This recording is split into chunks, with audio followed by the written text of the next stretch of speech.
Hello everyone, I'm Not One Spartan 3, and we're doing another Halo Infinite tech preview review. This time focusing on the two multiplayer tech previews that have come and went. Of course, as I should state in all of my reviews, is that all of that I will be saying is, of course, coming from my opinions and my hands-on experience of both the flights. But with that out of the way, let us begin the review.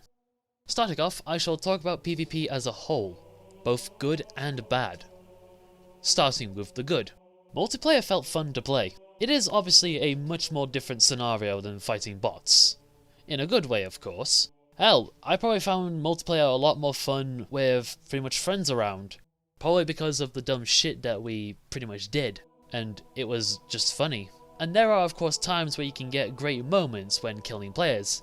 Especially when using weapons like the rocket launcher or probably the skewer. Pretty much a good feeling overall. And then of course I'm going to discuss about the bad things. The first is matchmaking. This didn't happen all the time, but there were times where the teams felt unbalanced and you'd have one team dominate the other team. And this is coming from someone who's been on both giving and receiving end of that stick. But I still of course see this as a problem. Hopefully 343 will be adding a proper skill-based matchmaking system when the game is released. That way everyone can enjoy the game with similar skill levels to fight against. There were also new things that were added into the flight. That were the maps, Behemoth and Fragmentation, the shock rifle, the Dynamo Grenades, and the repulsor.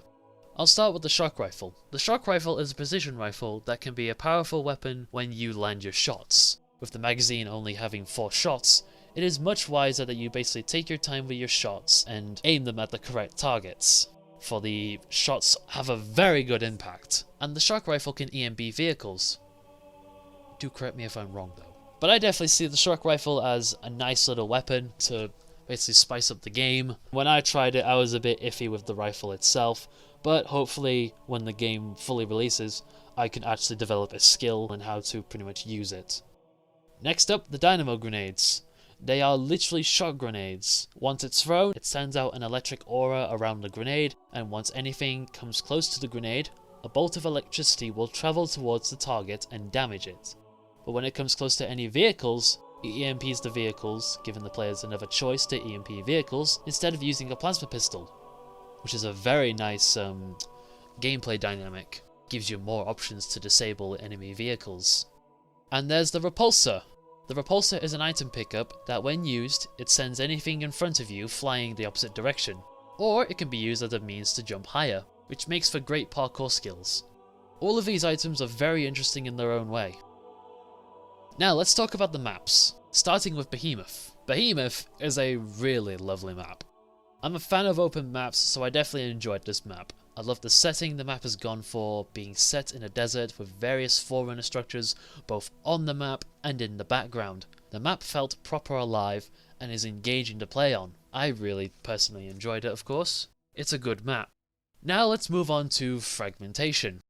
That map is definitely one of my favourites, with 2 forerunner structures on each side, with a variety of rocks and structures in the middle, so that you are forced to go forward into the map to find your enemies. There are also rooms on the map to the side that you can access into. However, it takes a bit to open, but once it opens, the rewards inside are worth the wait.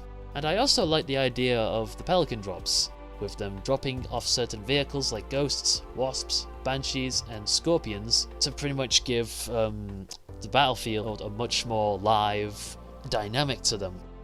The setting for the map is definitely fantastic.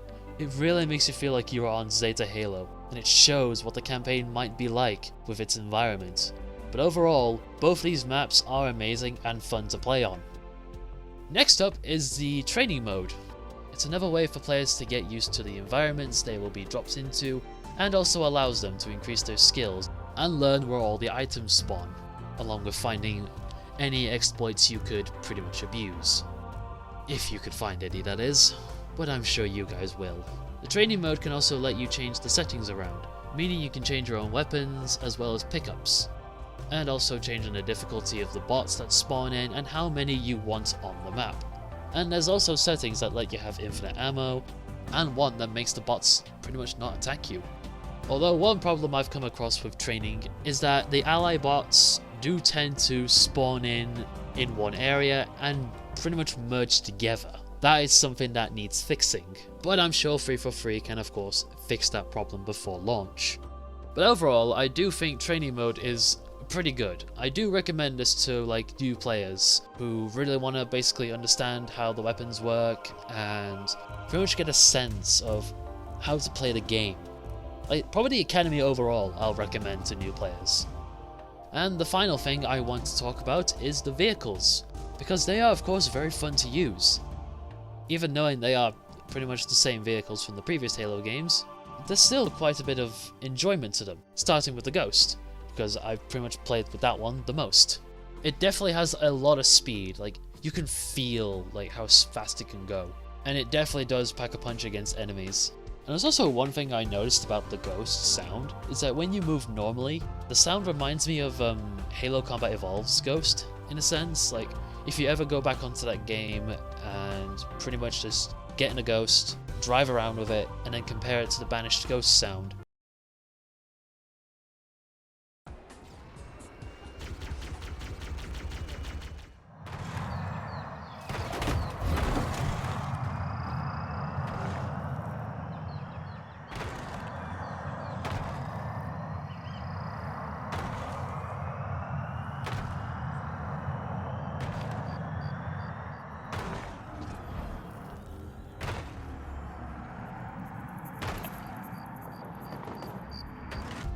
You can kind of tell the similarity between the two, but of course this is just a little detail that I of course noticed and was pretty cool.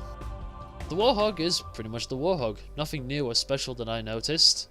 Just about it, of course, with your pretty much 4-wheel driver. The only thing noticeable difference is of course the sound, which really sounds good. But of course you pretty much have your same mechanics, your driver, passenger and gunner. All of course work the same as always. And of course the Mongoose is pretty much the same. Small quad bike that goes zoom. The Wasp I can also say is pretty similar to Halo 5's Wasp. Lightweight, little armor, and of course able to pretty much pack in a bit of a punch against enemies. So of course the Wasp is still a good vehicle.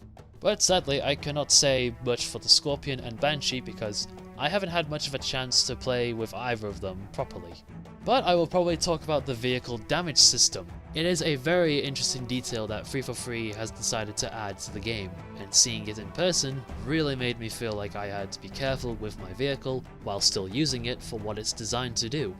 Other games have done these things before, which may not be surprising to others, but to Halo fans it's something new to them, and of course they like it, and I'll enjoy it as well. And of course it also adds depth of immersion. And that's everything I can think of that was notable to talk about for this video. This is my second Halo Infinite review, so my next Halo Infinite review will be more than likely the full game. But that review may have to wait for what I have planned for a review series. But that's all I have to say, so thank you for watching. If you ended up liking the video, do like the video, subscribe if you're new to the channel, comment down below what you guys thought, and share this video out to help the channel grow. But thank you all for watching, and I'll see you next time.